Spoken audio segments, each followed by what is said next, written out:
I'm Max Dalton, and in this video I'll show you how to stop other people from seeing your activity on Plex. Step 1.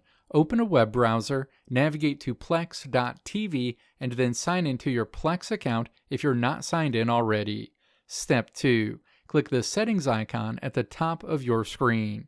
The settings icon looks like a wrench. Step 3. Click Privacy in the menu on the left side of the screen. Associated options are shown on the right side of the screen.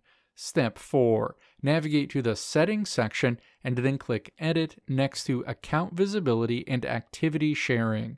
A You're in Control window pops up where you can see what Plex activity you're sharing with your friends. Step 5. For any of these options that you no longer want to share with your friends on Plex, click to expand the drop-down menu associated with those options, and then click to select Private. When you're done adjusting your Plex activity visibility, click Save. Those changes will be applied immediately. Let me know if this video helped you out in the comments below. If you liked what you saw here, click the video links on the right side of the screen to check out another video.